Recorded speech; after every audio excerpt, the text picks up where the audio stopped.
अपने दिल की बात हमारे साथ।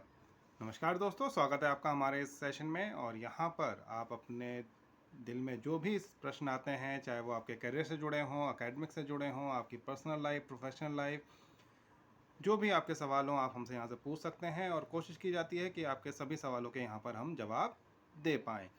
मैं विशेषतः यहाँ पर शुक्रिया अदा करना चाहूँगा हमारे कू परिवार का, क्योंकि कू परिवार पे दिनों दिन आपके सवाल, हमारे पास ढेरों सवाल यहाँ पर पहुँच रहे हैं और काफ़ी अच्छा रिस्पांस आपकी तरफ से यहाँ पर आ रहा है। तो आप सभी के लिए साधुवाद, धन्यवाद। तो चलिए अब ज़्यादा बात नहीं करते हुए प्रश्न ले लेते हैं। तो पहला प्रश्न जो मेरे पास आया है यहाँ पर, वो है जय जय राम जी का। और यह है कि हमारा पारिवारिक संबंध बिगड़ चुका है, अब हम क्या कर सकते हैं, एक दूसरे से मुलाकात नहीं होती है। तो देखिए, कई बार इस तरह की समस्याएं आती हैं कि जो रिलेशनशिप है, चाहे वो हस्बैंड वाइफ का हो या फिर गर्लफ्रेंड बॉयफ्रेंड का हो, वहाँ पर इस तरह की परेशानियाँ आती हैं कि रिलेशनशिप में दूरियां बढ़ जाती हैं। अब दूरियां बढ़ने के कई सारे कारण हो सकते हैं। तो आपको मैं सबसे पहले सजेस्ट करूँगा कि आप पहले अपने आप ऑब्ज़र्व करें कि आपके रिलेशनशिप में आपके तरफ से क्या क्या पॉइंट ऐसे रहे जिसकी वजह से ये दूरियां आईं, इस तरह की प्रॉब्लम हुई। और साथ ही उन बातों को देखिए कि क्या क्या चीज़ें यहाँ पर स्टेप्स लिए जा सकते थे जिसकी वजह से इन दूरियों को घटाया जा सकता था या इन बातों को सुलझाया जा सकता था। अपनी तरफ से पहले एक होमवर्क कर लें। होमवर्क करने के बाद क्या करें, अपने पार्टनर से बात करने की कोशिश करें। अगर वो आपको डायरेक्ट रिप्लाई नहीं कर रहे हैं, आपका फ़ोन पिक नहीं करते हैं या आपसे बात नहीं करते हैं, तो किसी भी कॉमन फ्रेंड या कॉमन रिश्तेदार के ज़रिए भी आप यहाँ पर अपनी बात उन तक पहुँचा सकते हैं और एक मीटिंग फ़िक्स करवा सकते हैं।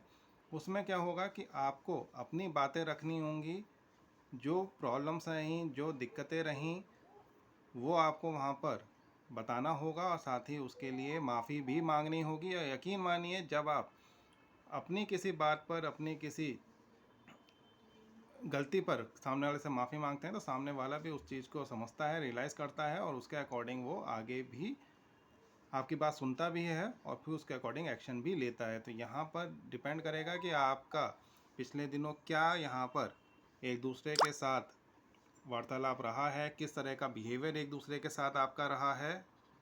तो यहाँ पर कम्युनिकेशन सबसे ज़्यादा ज़रूरी हो जाता है। आपसी संवाद की जो कमी है उसकी वजह से भी कई बार रिश्ते ख़राब हो जाते हैं।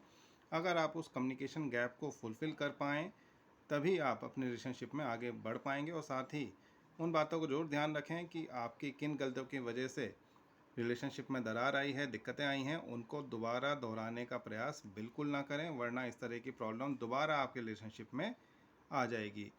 आशा करता हूँ कि आप अपने पार्टनर्स के साथ बातचीत करेंगे और उसके बाद आपकी जितनी भी समस्याएं हैं, जो भी आपके बीच में इश्यूज़ हैं, वो सब रिजॉल्व हो जाएंगे, चाहे आपके एंड पे हो चाहे उनके एंड पे। और वो सारी चीज़ें सॉर्ट आउट होने के बाद आप दोनों एक साथ होंगे। जब आप एक साथ हों तो ज़रूर मुझे मैसेज करके ज़रूर बताइएगा। चलिए अब अगला प्रश्न ले लेते हैं। यहाँ पर अगला प्रश्न आता है एजाद खान जी का। ज़िंदगी में सब कुछ मिलने के बाद किस चीज़ की कमी रहती है, क्या आप बता सकते हो? तो एजाद खान जी, बिल्कुल यहाँ पर कई बार इस तरह की फीलिंग होती है कि हम जो भी अपने जीवन में चाहते हैं वो सब हमें मिल जाता है। आपने कहा कि मेरी अच्छी सी नौकरी लग जाए, वो मिल गई। आपने कहा कि मेरा एक बढ़िया सा घर मिल जाए, कार मिल जाए, वो भी मिल गया। आपने कहा एक छोटा सा बढ़िया परिवार बन जाए, अच्छी बीवी मिल जाए, बच्चे मिल जाएं, वो भी आपका हो गया। फिर भी आपको कहीं ना कुछ कमी खलती रहती है, अखरती रहती है। ऐसा इसलिए होता है क्योंकि आपको यहाँ पर अपने द्वारा किए गए कामों से सेटिस्फैक्शन नहीं मिल रहा है। जब तक आपको अपने जीवन में संतुष्टि नहीं मिलेगी, तब तक इस तरह की प्रॉब्लम चलती रहेगी। कहते हैं ना कि सेटिस्फाइड होना बहुत ज़रूरी है अपनी लाइफ में। आप जो भी कार्य कर रहे हैं, आप छोटा सा भी कार्य करें, अगर आपको उसमें खुशी मिल रही है, उससे आपको सेटिस्फैक्शन मिल रहा है, तो वो आपके लिए लाखों रुपए के काम के बराबर है या उससे ज़्यादा बड़ा है। आप दिन भर नौकरी करते हैं, काम कर रहे हैं, पैसा कमा रहे हैं, लेकिन आपको सेटिस्फैक्शन नहीं मिल रहा।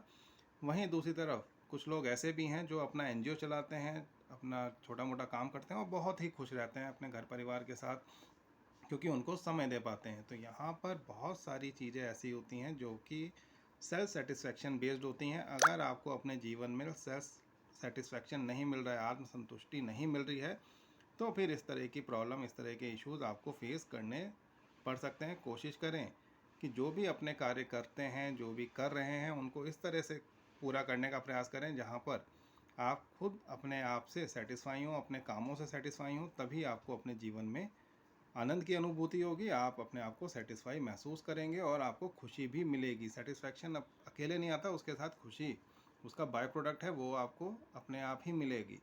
तो यहाँ पर जो भी कार्य आप छोटे से छोटा, आप कोई किचन में कुकिंग कर रहे हैं, वो भी खुश होकर करिए। टेस्टी लजीज खाना बनाएं, उससे ही इंसान को संतुष्टि मिल जाती है। तो कोई भी कार्य आप अपने जीवन में कर रहे हैं, उसमें संतुष्टि का भाव उसमें होना चाहिए, तभी आप अपने जीवन में खुश भी रहेंगे। आशा करता हूँ कि आपको मेरी बात समझ में आई होगी और आप उस पर आगे वर्किंग भी करेंगे। ज़रूर बताइएगा कमेंट सेक्शन में। अगला यहाँ पर प्रश्न तो नहीं है।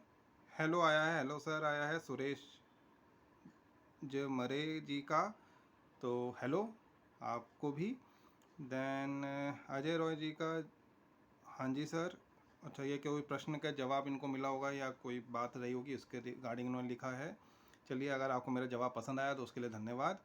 और संध्या त्यागी जी का धन्यवाद आया है, तो मैम थैंक यू। अगर आपको हमारे सेशन पसंद आ रहे हैं, अच्छे लग रहे हैं, आप के कोई समस्या का समाधान मिल रहा है, तो उससे बढ़कर तो हमारे लिए कोई खुशी की बात हो ही नहीं सकती।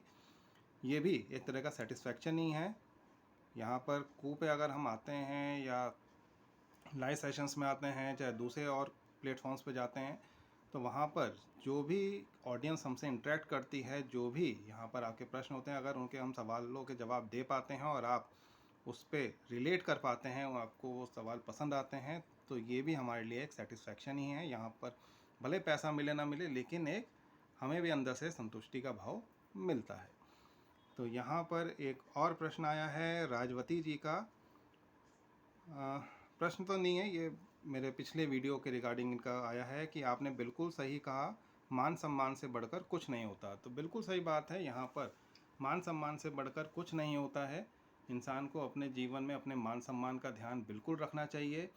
कभी भी ऐसा ना हो, अपने जो पर्सनैलिटी है उसको ऐसा बनाइए कि कोई भी कुछ भी आकर आपको ना बोल के चले जाए। कोई व्यक्ति आके आपको गाली बक के जा रहा है, यानी कि आपने अपनी पर्सनैलिटी को ही इस तरह से बना रखा है कि कोई भी आके व्यक्ति कुछ भी बक के चला जाए, आप उसमें उसको कुछ भी रिएक्शन नहीं दे रहे हैं। तो कोई भी व्यक्ति आपकी पर्सनैलिटी को इस तरह से ना समझे कि इसको कुछ भी कह दिया जाए, कुछ भी बोल दिया जाए, ये कुछ भी रिएक्शन नहीं देगा। वो भाव होना अच्छी बात है, लेकिन जैसे कहते हैं ना कि अगर मैं ज़मीन, भगवान मुझे इस कदर ऐसा बना दे कि मैं अगर ज़मीन पर किसी के साथ बैठूं, तो ज़मीन पर बैठा देख मुझको लोग उसको मेरा बड़प्पन समझे, मेरी औकात ना समझे। तो यही भाव यहाँ पर आपको चाहिए कि अगर आप किसी गरीब के साथ भी हैं, तो वहाँ पर आपको सम्मान की दृष्टि से देखा जाए, आपका बड़प्पन देखा जाए, ये नहीं कि हाँ इसकी तो संगत ही ऐसी है। तो इस तरह के भाव लोगों के मन में ना आए। और अगर कोई इस तरह का भाव आपके लिए रखता है या आपको कुछ उल्टा सीधा बोलता है, तो यहाँ पर अपने आत्मसम्मान के लिए कभी भी, चाहे कोई सा भी रिश्ता हो, मेरा ये मानना है चाहे कोई सा भी रिश्ता हो, उसमें आपके आत्मसम्मान से बढ़कर कुछ नहीं है। क्योंकि अगर आपके जीवन में आपका आत्मसम्मान मर गया, तो यकीन मानिए आप सिर्फ एक शरीर मात्र हैं, आपकी आत्मा मर चुकी है। तो यहाँ पर अपनी आत्मा को जीवित रखने के लिए, अपने आप को जीवित रखने के लिए आपको अपने आत्मसम्मान को बचा के रखना होता है। कोई भी व्यक्ति आपके आत्मसम्मान के ऊपर अगर उंगली उठाता है, तो उसको मुंहतोड़ जवाब आपको यहाँ पर देना चाहिए। फिर चाहे आप लाइफ में किसी भी रिलेशनशिप में हो, किसी के साथ भी रिश्ते में हो, अगर कोई भी व्यक्ति आपके आत्मसम्मान को हानि पहुँचाता है, तो आपको उसको छोड़ना नहीं चाहिए। हम मैन हैंडलिंग की बात नहीं कर रहे, आप हाथापाई पे उतर के वो नहीं करना है। आपको मुंह तोड़ जवाब देना है, सामने वाले को अपनी प्रतिक्रिया देनी है, ताकि दोबारा वो कुछ भी बोलने से पहले, कुछ भी करने से पहले 10 बार सोचे कि उसको वो स्टेप लेना है, नहीं लेना है, ये बोलना भी है, नहीं बोलना है, या उसका क्या इम्पैक्ट उसके ऊपर होगा। तो हमेशा अपने मान सम्मान की खातिर आपको एक स्टैंड लेना ही चाहिए। आशा करता हूँ आपको हमारे सेशन पसंद आ रहे होंगे। कमेंट सेक्शन में हमें ज़रूर बताएं।